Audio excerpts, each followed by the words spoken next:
The Unsweetened Truth, where we don't sugarcoat anything. This podcast is for the business owners, entrepreneurs, truth seekers, the rufflers of the feathers, the risk takers, and major decision makers with some amazing stories. Well, let's get sharing.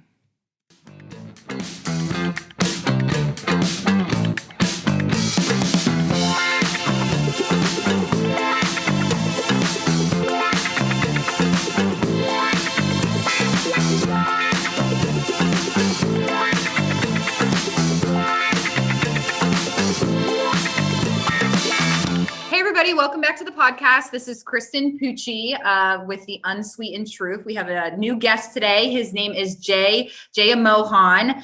He is an entrepreneur that I just met recently here in the Harrisburg area. He's just recently moved here. He has a lot of different businesses, and we want to talk about a couple topics today, but mostly centered around entrepreneurship. He has a lot of background in that area. He knows a lot of, I'm going to say, famous people. But thank you so much, Jay, for coming on the podcast today. And if you're go ahead and introduce yourself. Well, thanks, Kristen, for welcoming me to the podcast, and also, being a friend in the area, somebody I connected, as you said, the title "Unsweetened Truth." That I like that. So I don't know how much of the unsweetened truth I'm supposed to say here, but I'll go with the flow. Moving to Harrisburg itself is kind of like new area. I had never heard of this place, until I came on. So right now, my title is Executive Director of the Center for Innovation and Entrepreneurship at the Harrisburg University of Science and Technology. I know that's a mouthful, but what it simply means is I'm here to help people who are starting companies or have an idea. And when I say that, people think, okay, is this like an accelerator, an incubator, so the best way to think about what our center do, and in short, we call it CIE. So I'll keep referring to CIE throughout, rather than the whole, full explanation of it or the description. So the CIE, the best way to think of it is, if you have a crazy, wacky idea, and you're thinking, well, I don't have the money, and I don't want to spend the money before I even know if this idea makes any sense, but it sounds great in my head, but I don't know if anybody else would like this idea. Walk into CIE. And talk to us, because that is the point where we work with you to flush it to the point where hopefully that idea makes sense. We have flushed out the details, and you get to a point over 12 months, and we give a free space to the person who wants to start the company. We also give them, a couple of student employees to work on the idea. All of that only if we accept the idea, but and then you get to a point where you actually are ready to go out, and there are more people believing in your idea and going out and execute on this. So that's kind of how I look at what CIE does and what I do.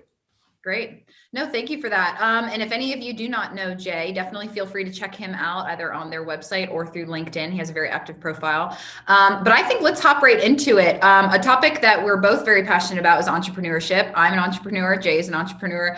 1,000 times more, but we both are entrepreneurs, and we have a couple of things that we want to talk about today. I think the first one we want to get into is just challenges of being an entrepreneur, the different things that we go through, what are to be expected. Just even in my own circumstance, I had some friends and family members that owned companies, but now once I'm into it, I'm like, oh my gosh, there's so many other things that I didn't expect to happen that would have been great to know. So can you kind of speak to that a little bit, Jay?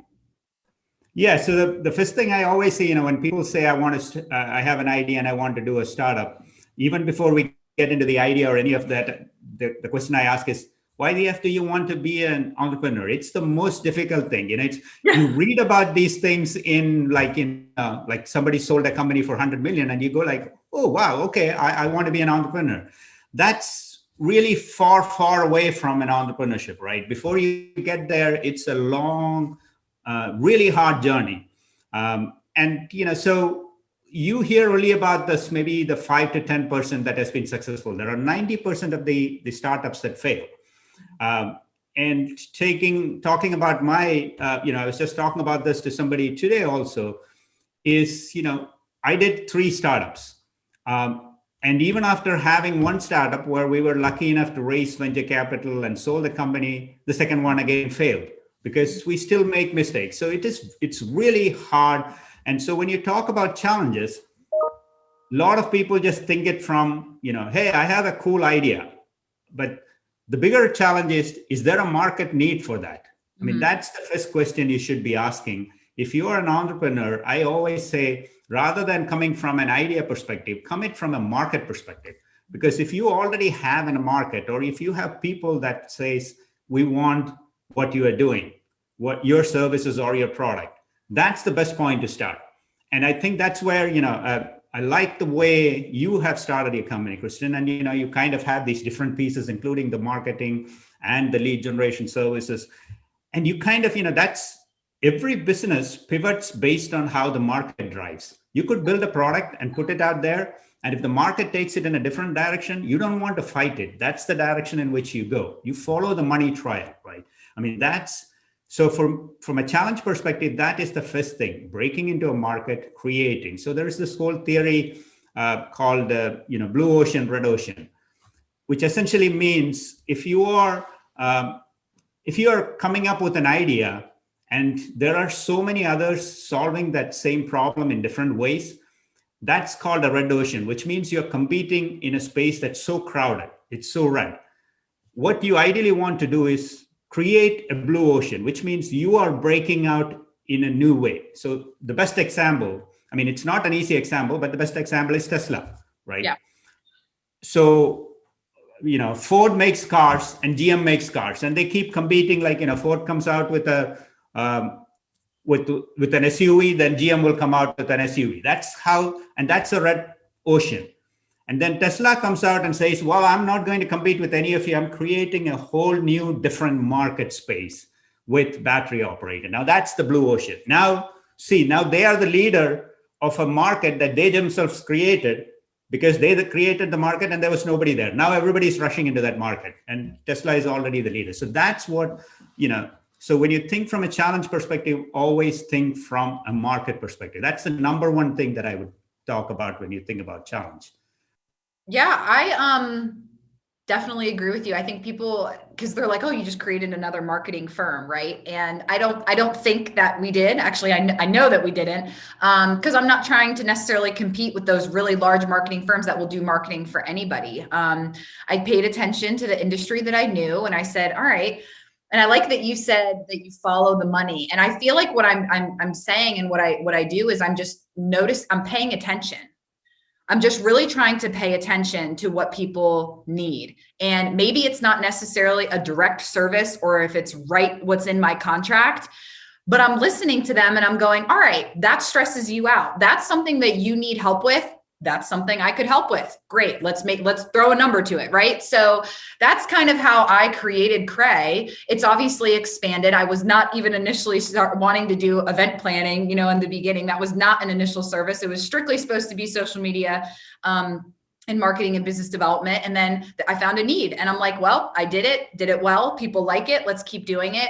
And then just recreate it and somehow make money from it. So I definitely agree. I've known people that have done the opposite, that they try to make, I think I just watched the movie The Founder the other day, and I just found it hysterical. Like in the beginning, how he's like, well, here's this milkshake, this milkshake maker. And if you increase it's like, if you increase the supply, you'll get more demand. And I'm like, what? That doesn't make any sense. That's totally opposite of everybody's thinking, but he was a good salesperson. He made it work. But people don't think like that. They don't think like that. And exactly. So to touch on your point, right? I mean, so you kind of, there's this whole, why do people make more apps on the iPhone app, right? Because there is a platform, and that's where the money is. Because you could make an app that fits into an iPhone because you're an Android fan and you will only make it for that. It doesn't make any sense because the money is on the other side, right? The same way, like you were talking about, what is the service needed here? And so you start out with the marketing and you're saying, this is what we are offering. And then you have continuous customers coming in and asking about event planning. And if you really, you have to be really, I don't know what that word is, to miss that idea, right? Because here is where the opportunity is, here's what the market needs, and you have the skill set. Why wouldn't you develop that service offering, right? Yes. Because the customer thinks that you have that unique skill, that something you bring to the table is so valuable that, what Kristen does in event planning and how you put that together is really innovative, and that's why they're coming to you. So listening to that market and making sure you pivot along is kind of very important.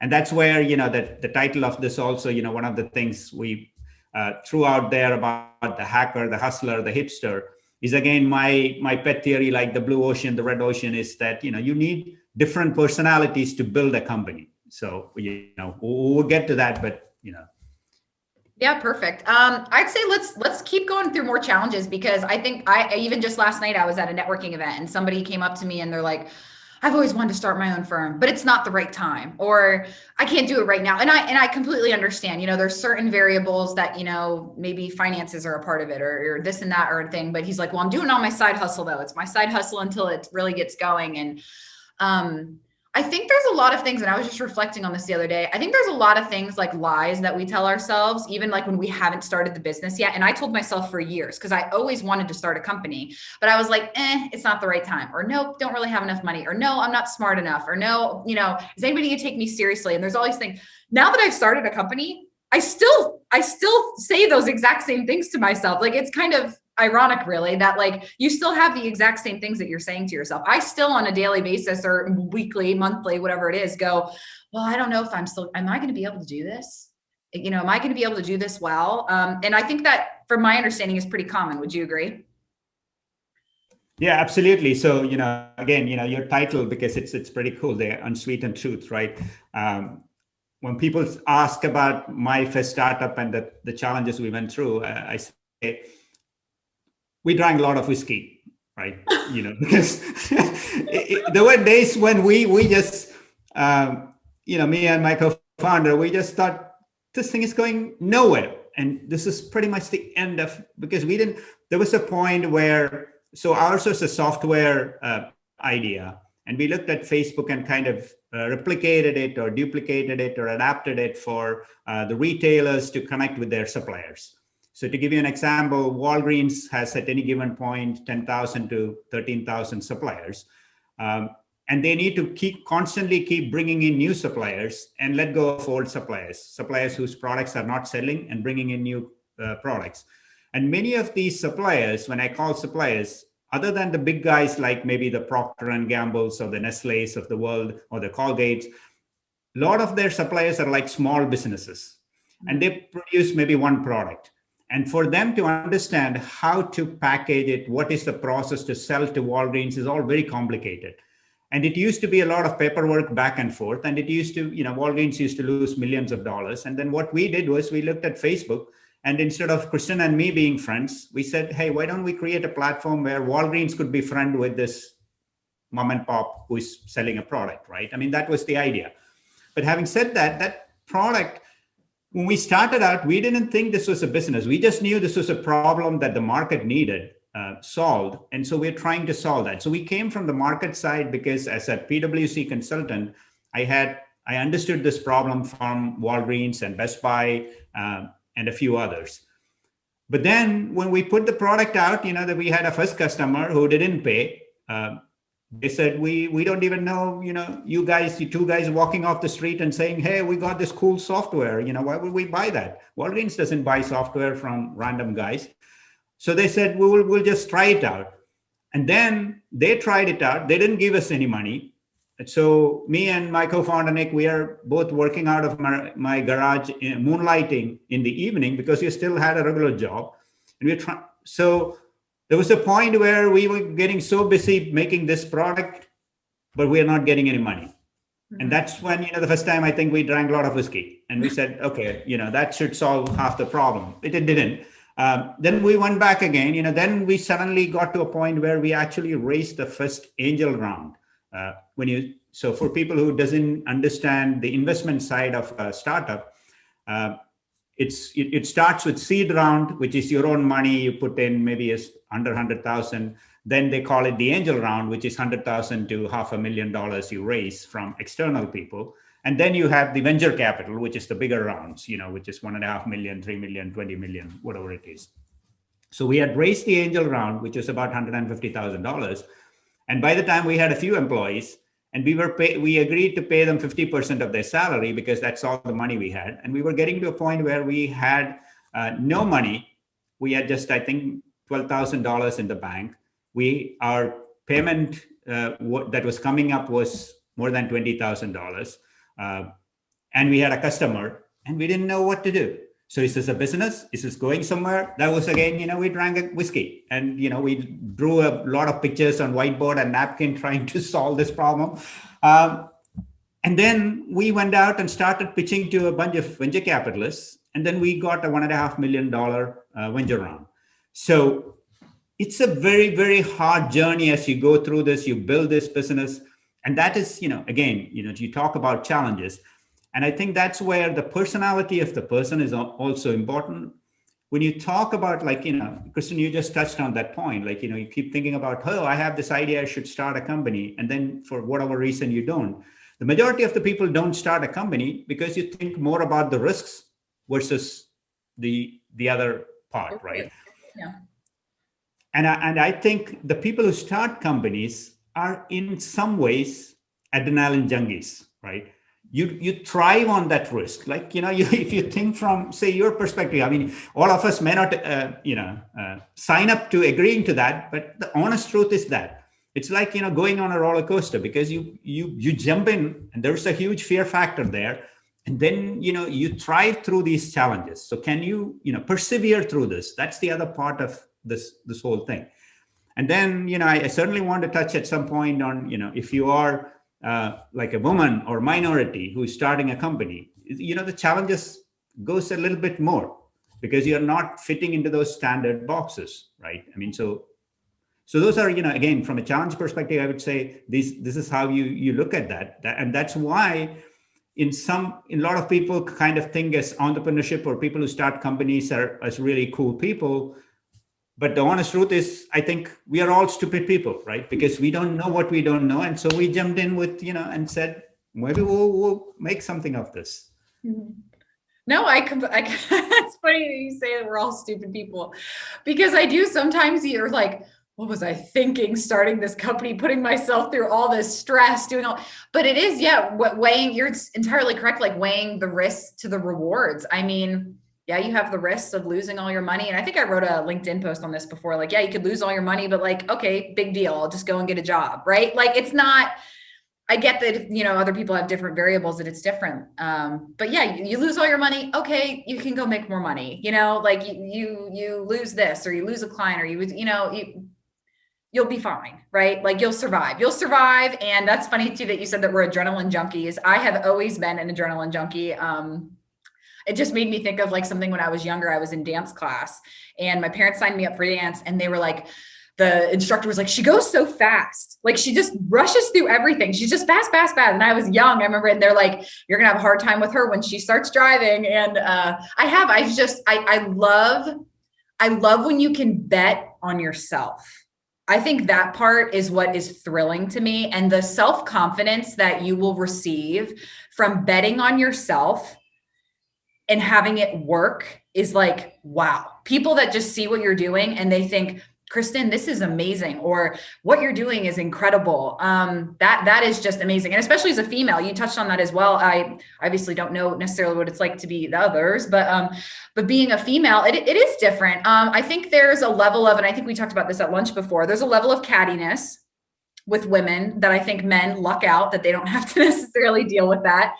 Women are very competitive. Women are very insecure. And that definitely claws come out, jealousy comes out. And I think you sometimes too, you'll get, I don't know necessarily what I want to call it, but, and it might just, I mean, of course men, can be attractive as well. But I think as a female, sometimes people think that you have gotten business because you're a female.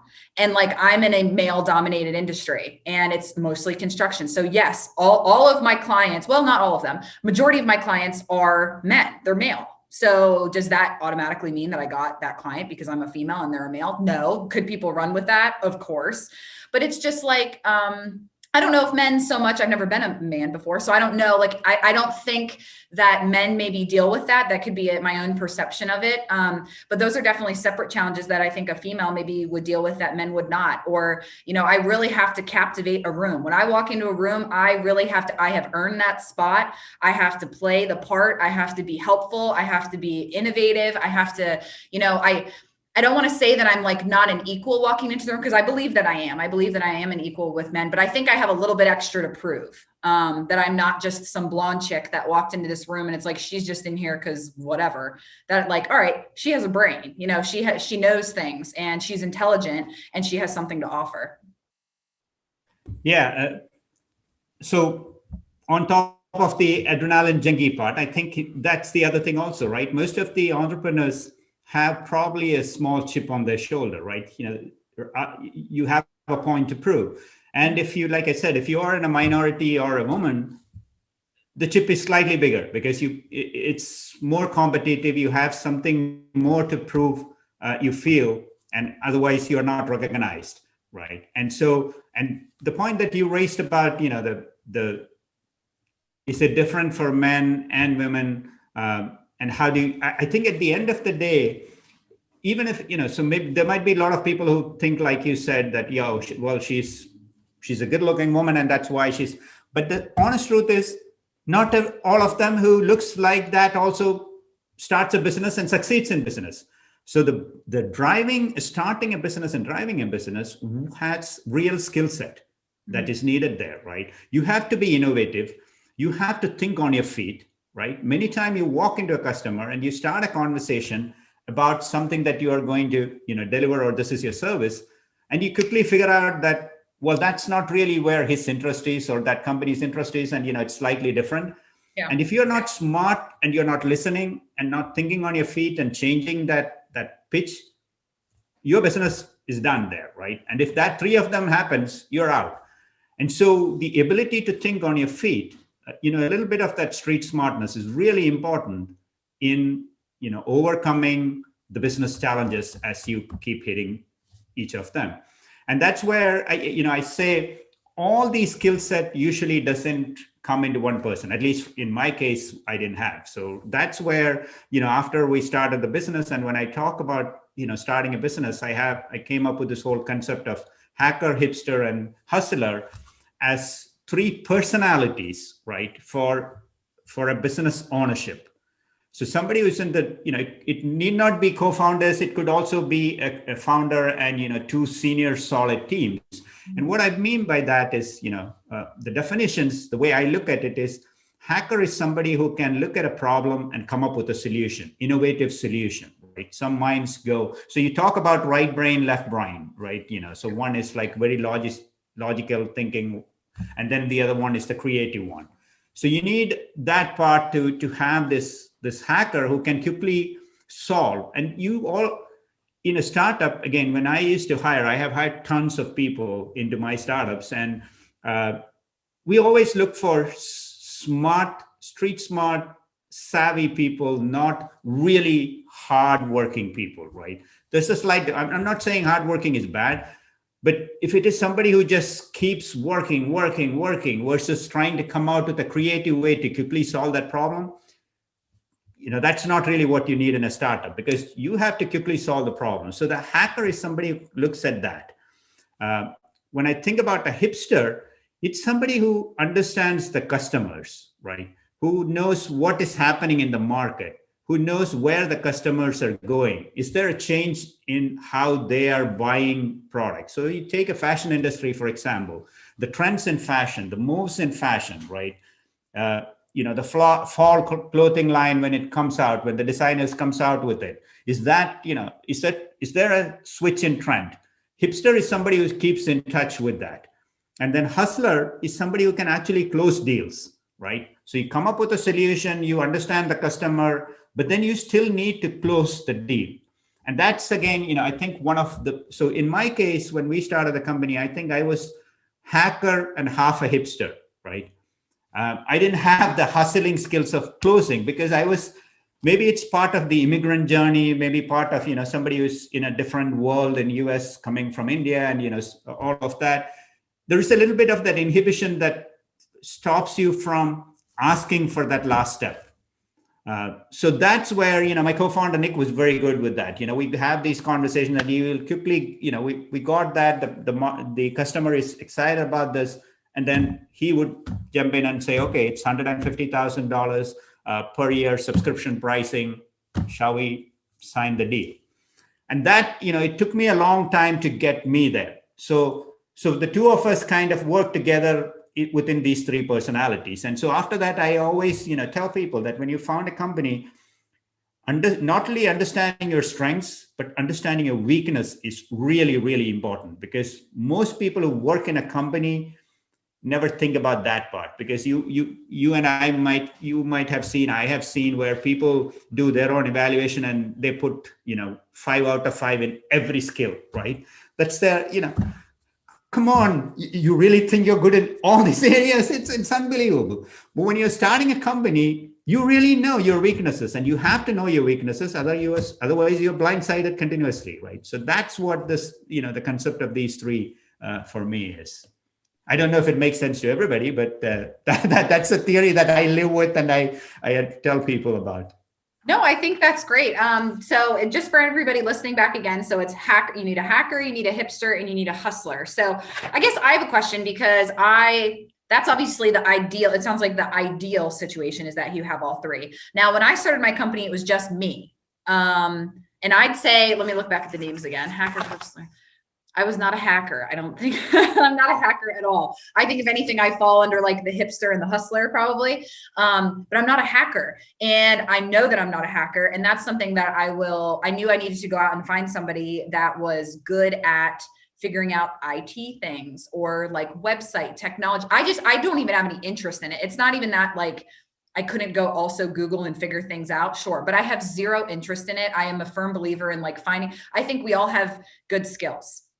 And I think we have things we're very good at and things we're not very good at. And I love it. That's even how I hire. Like people will ask, well, do you have a job description for it? What's the position you're hiring for? Well, I feel like I hire individuals. What are you good at? And then I'll make sure you're doing that job, because I'm not going to like have these little bullet points. If you're not good at one of those or you hate doing that, why would I make you do it? Why wouldn't I have people that are complementing each other? So the question I have for you though, kind of goes back to like, I started Cray by myself, obviously with, support from other people, but I didn't have any other employees. I didn't have a partner. I still don't have a partner, but I do have employees now. So I guess my question to you is like, how does that work with that same model? Like, is there say you are maybe I'm more of a hipster or a hustler. How soon, like, do I need to find that hacker, or like, how do you start that company, even if like you don't have the funds to be able to have 3 people to be a part of your firm? Yeah. So let me touch on one of the points you mentioned, which is, this is incredible, because I think, because we are both entrepreneurs, we're kind of on the same page. And you talked about, we hire for the person, right? And that's how all startups and all founders do, right? We don't put a job description and try to put somebody into that box. What we really do is, when we find incredible people, we figure out a role that fits into them and brings them in, right? I mean, that's how great companies are. You look across Google, Facebook, all of this, right? And now coming back to that personalities and how soon do you find, right? Take Mark Zuckerberg, right? He's a one-man founder. But if you look at Google, it was 2 founders. A lot of the other companies had 2 founders. Apple had Wozniak and Jobs. So you will see more companies in that. And I think again, this is not the stereotype, but again, we are talking about unsweetened tooth, right? So I can, because more founders come from a technology background, right? So that is more common to find. The hipster and the hustler part is harder to find, but that is really important for a company to succeed. So if you have that capability, that is much, much valuable than the other part. And technology is changing amazingly fast these days. So you go out and find, it could, again, the reason I say that these 3 personalities needs to be at the founding team or at the very senior team is because you need an equal part in the hacker also. So it may not be a co-founder, it could be a CEO that you bring in when you think about those 2 roles, like CEO and COO, right? It usually is, it can be either one of them could be outward facing and the other inward facing, right? So usually the COO, the operational guy, is inward facing, and that person could be also running the technology piece of it, right? The CEO is usually the visionary person, the hipster who understands the market, who is talking out with the customers, who has that relation, because that's the most important piece. You could be a great techie sitting in a closed room, coming up with incredible solutions using latest technologies like blockchain and artificial intelligence. But if you never talk to a customer and you don't have that skill set, it's not going anywhere. But the other person who is actually talking out like you are doing, you already have a market, you are already having established a solution into the market, right? Now that so how soon, that question again, there is no there is no timeline, as you and I know. This is all figuring out things. But I have this another word that I'm very, very passionate about is the word I call productization, right? It doesn't mean creating products, but it means taking what you're offering, even if it is a services, and making sure it can be delivered in a same way again and again, right? How do you create that? So that's the word productization. And that's where, if you have a hacker person, that all the things, because if you honestly look at the way you are delivering, it lot depends on you, Kristen, right? Because you bring the skills, the ideas, and in your head, and you're doing that. But if you think about scaling that business, you can't find 20, 50 Christians. There's no way you can hire that, and it will never happen, right? So how do you take what you are doing, maybe 70% of that, can you productize using a technology so that, if you hire, you cannot, like I said, you'll never be able to hire 20 Christians, but if you hire other people whom you can, transfer this and they can go out and do this. So that is where I think that third person. So when you think from, there's a theory called crossing the chasm of every business. So you're a startup stage, then you're a growing stage, and then you're like really taking off, scaling up, right? At that point, there is no way one Christian can run all of these pieces. So if you are not ready with other people and you haven't productized it, you are losing an opportunity at that point. No, I find that really interesting. So if I'm hearing you correctly, it sounds like the hustler and the hacker, they can become that entrepreneur. They can do that a little bit easier than, say, if it was a hacker. So if there's any hackers out there that are listening to this, it sounds like they need to find their hustler and their hipster pretty quick to be able to move forward. So, okay, no, that sounds really interesting. And that was slightly going backwards to the challenges in regards to hiring. You're saying like, oh, you can't go find 20 Christians. That's what obviously you want to do, right? You want to go find 20 Christians. I know how Kristen thinks. I know what Kristen likes, what she's good at, what she's not good at. So hiring, I think in general too, once you've found those key people, that hipster, that hacker, that hustler, and you found your core group, expanding after that is very difficult. At least for myself, I imagine other people are dealing with the same things, but your clients get used to a certain level of your customer service, the things that you offer. And then now you have to try to figure out how to expand that and build this funnel, because you can't talk to everybody all the time, and you're going to grow this firm really large, and you can't be in charge. And of course they want you to, so it's almost like you have to clone yourself or recreate yourself. So for anybody that maybe currently has a small business and I imagine they're experiencing that exact same thing, do you have any necessarily like tips or anything for them in regards to hiring for future? Yeah. So it comes down, it's a classic mistake of a lot of businesses that is in the services side, right? The scaling of a services business is always tough because most service businesses are built around one person's amazing capability.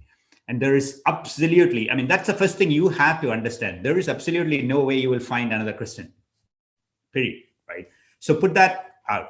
And then it comes to this whole productization idea where you figure out, okay, all the things that I'm doing, which of these can be compartmentalized into like a product or a service that can be, written down. There is some process around that. There is some methodologies around that built that you can actually train a few others who have the ability to learn, who have the ability to adjust, fast learners, innovative, to understand these methodologies. And then they go out and do that part. So there is, so you essentially, in my mind, you break Kristen into 3 pieces or 4 pieces, right?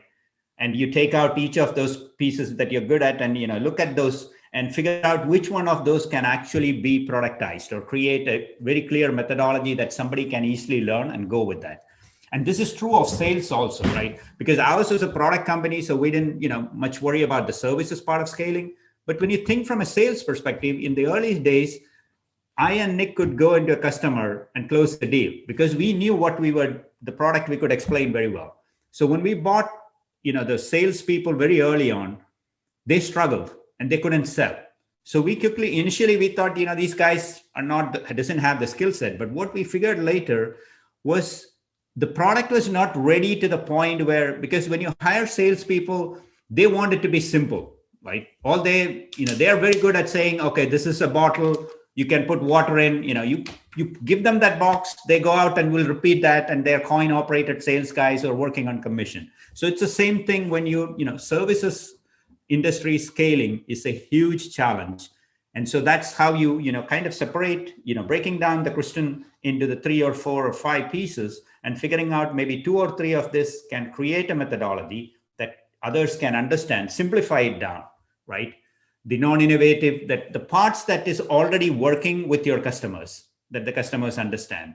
And then you go along with these people, because again, like you said, it's a huge challenge, because in the customer's mind, they're buying Kristen's skill. It's very hard for them to separate that out, right? So that is where you have to have, part of it is like methodology. So this is where, again, product, you come up with some methodology, some processes that you yourself is kind of, throwing it out there. It's like, you talk about subtle advertisement, right? The messages that is buried in there, right? So when if you talk about Cray methodology or Cray this, Cray that, the customer starts picking those up. So the next time somebody else that's not Kristen goes in and they're also talking the same language, the customer feels a little more comfortable, because now they're kind of, at least some pieces they have separated out from Kristen into this Cray methodology, that even if Kristen is not there, it's the same methodology and processes we are getting for our success. So that's one of the ways I would say you go around. And coming back to your hiring process, that is how you should look at the hiring also. Don't try to find more Kristens that can do all of this, because you will keep faltering and that will create more challenges and you will be disappointed over and over. Again, this is my 2 cents, right? No, that's really helpful, because I've had conversations, you're entirely correct, that I've had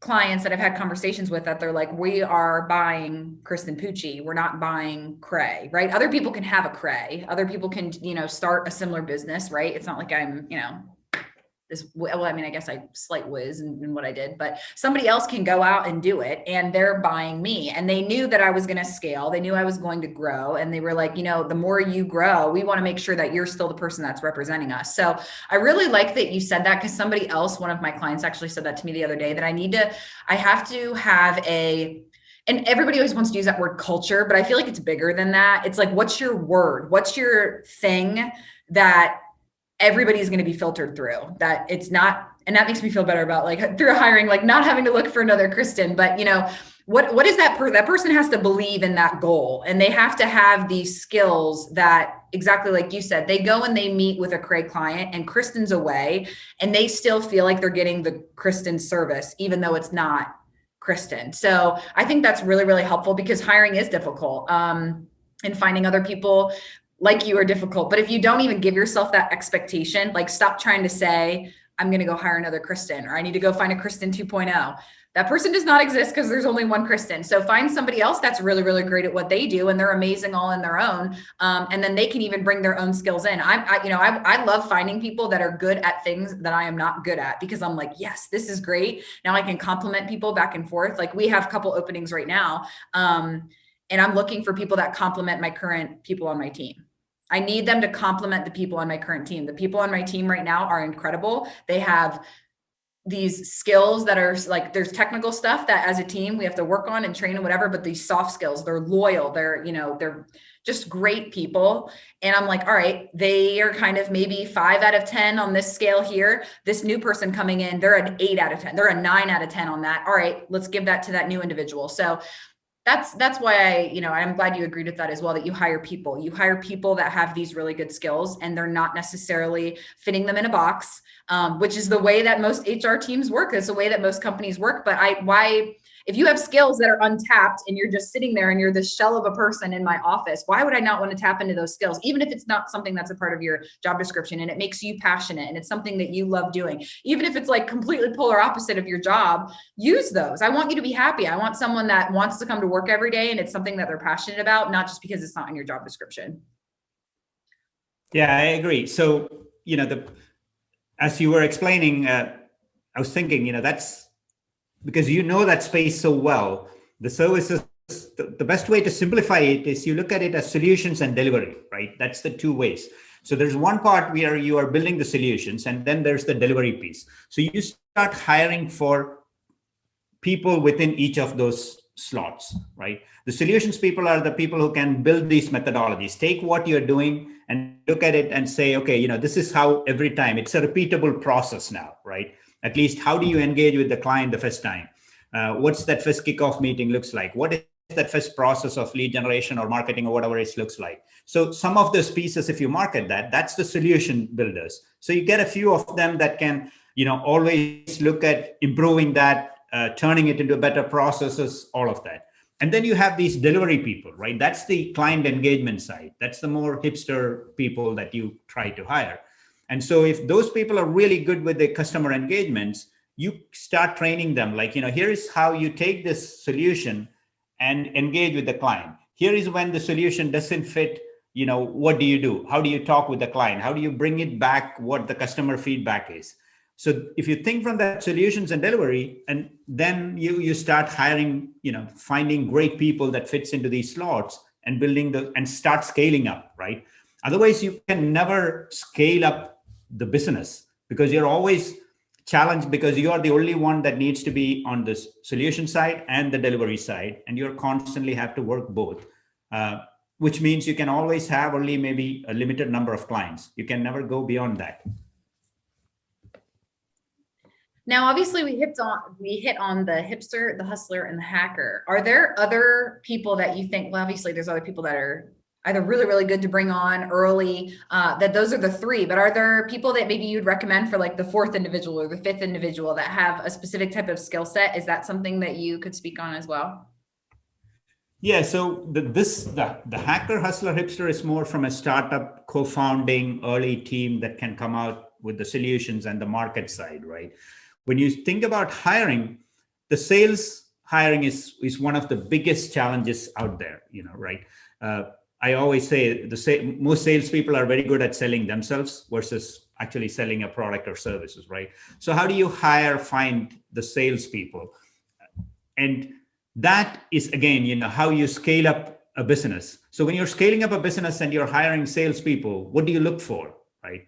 I have seen 2 kind of sales, or at least, again, I'm oversimplifying many of these things. So people there might be saying, well, that's very easy for him to say he did this company and, but at the same time, this is lessons learned from the hard way when we went through that, right?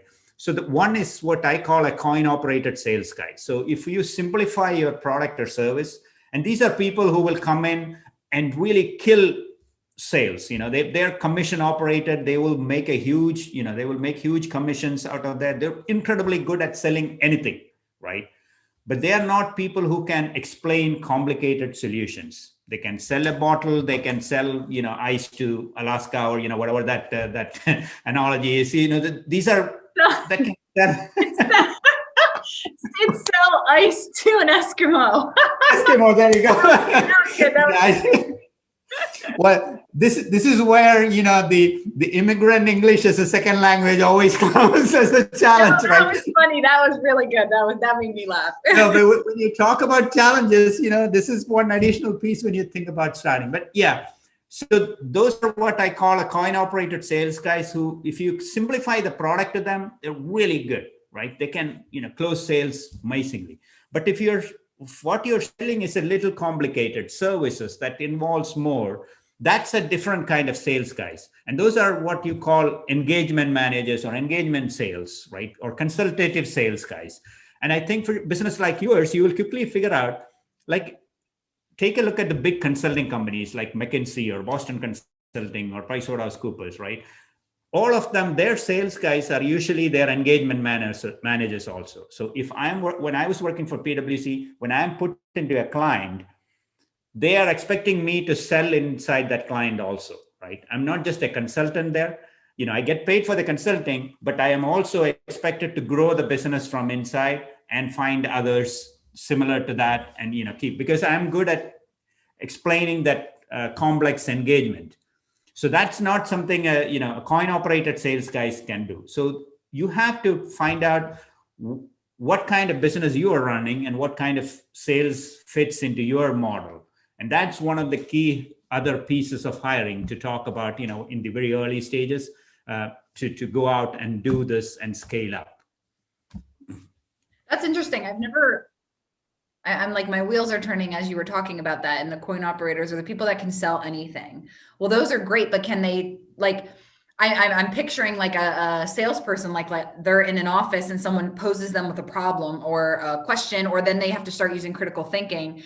And then that salesperson's just like, ooh, like they don't really know necessarily what to say. So I wrote down that term because I'm currently am hiring for like a sales type business development person, but I think I might call them an engagement manager. I love that you said that because our relationship in construction or our industry is all based on relationships. So yeah, I don't want a cold caller. I don't want somebody that's good at cold calling. I don't want somebody that's good at sending an email or whatever. Like, no, I want people to genuinely like you and trust you and want to have a relationship with you. And then, you'll work together on construction projects. So that's like a major, I love that term, that engagement manager, because that's what it is. They can sit in a meeting and they can be posed a problem and you can feel comfortable that they're not just blowing smoke somewhere. They'll get the sale, but they can't, that's step one.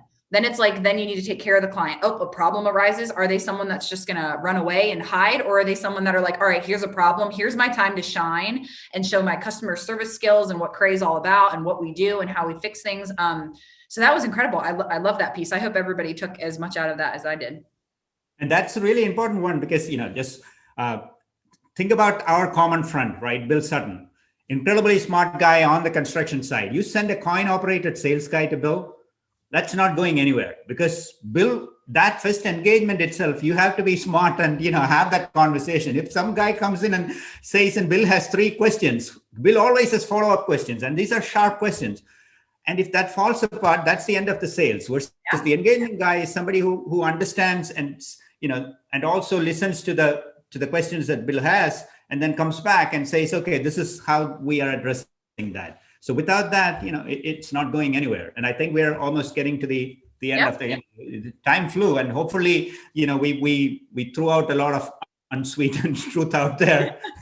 I think so. We hit a couple great things, but yes, I completely agree. Even just as being a business owner now, I'll get, sit and I imagine you get the same sales emails all the time of like, hey, let's share connections. Like, who do you know that I know and whatever. And it's like, I'm just going to say it again, because this is the unsweetened truth. You don't have any connections that you're trying to offer me. You want my connections. And it's like, then I'll hit them. I'll follow up with a question, or my favorite is, hey, Chris on LinkedIn. Hey, Christian, we have a lot of mutual connections. Well, when I hit them back with, well, great. Who are they? A lot of time it's crickets. Like they don't like when I respond back. Oh, that's good. Most people go, oh, that's so great. But no, who are they? Tell me who our mutual connections are. Tell me who they are. I want to know who they are. So yes, we are almost on time. This was great. I think we could do a part 2, part 3. There's so many things we could talk about, Jay, in regards to entrepreneurship. But Jay, if people want to get in touch with you, either for the program that I know you and I have partnered together on at Harrisburg University, whether or not they want to get in touch with you about that, or just, pick your brain more, is there a way that you recommend that they can get in touch with you? Yeah, I don't know if I have enough of a brain to be picked. I don't think, this is one of the things I always say. Into any room I walk in, I make the assumption I'm the dumbest guy in the room. And that, it's not being overly humble, but, there was a lot of luck and timing in in my success, right? I mean, it was not about, we found anything incredibly cool, or I'm not Elon Musk, I'm not Steve Jobs.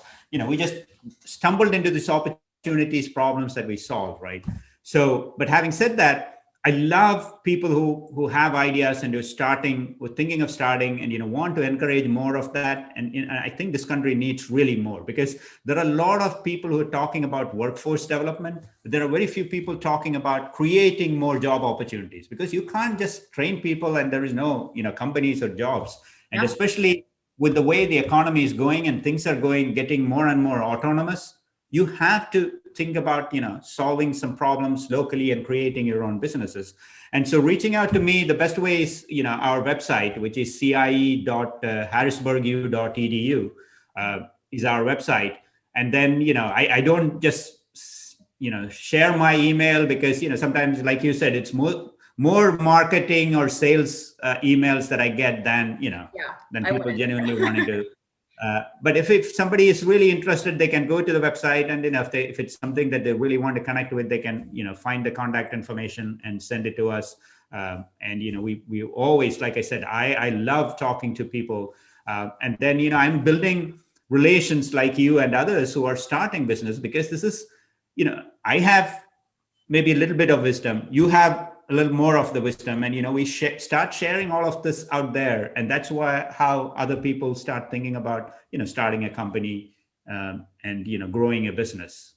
Sure. Yeah. Just sharing. I love like our sessions that we've had with Bill, or it's been just me and you, but just like I joke and call it like a brain session, but that's kind of what it is. I love to see other people that want to start businesses. And now that I'm an entrepreneur, and like be able to just sit in an environment and share ideas and promote, even if somebody wants to come up with another marketing firm, like who cares? Like I have gotten over that a long time ago, but it's just like, I want someone to be successful. I want them to love what I love and, be an entrepreneur. So I'm so excited that we're able to partner with Harrisburg University. So again, thank you so much today, Jay. I really appreciate it. We literally had plenty of to talk about, even for an hour.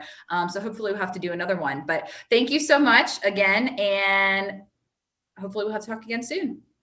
Well, thanks again for having me. This was fun. I didn't, like you said, an hour went by, and this is great. And I think this is how podcasts and conversation should be, rather than like you have a set of questions and it's very, very formal, versus this is fun. And hopefully the audience that listens to this also picks up on that vibe of there's a lot of fun in starting a company, talking about that and sharing. And so what Kristen does is also incredibly valuable in this market space. So I would say they should look you up if they don't know what you do. So I think that's also some of the big, like I said, big gaps in a lot of startups. The marketing, the sales, that piece is something that most of them don't have. So again, thanks again for having me. This was fun.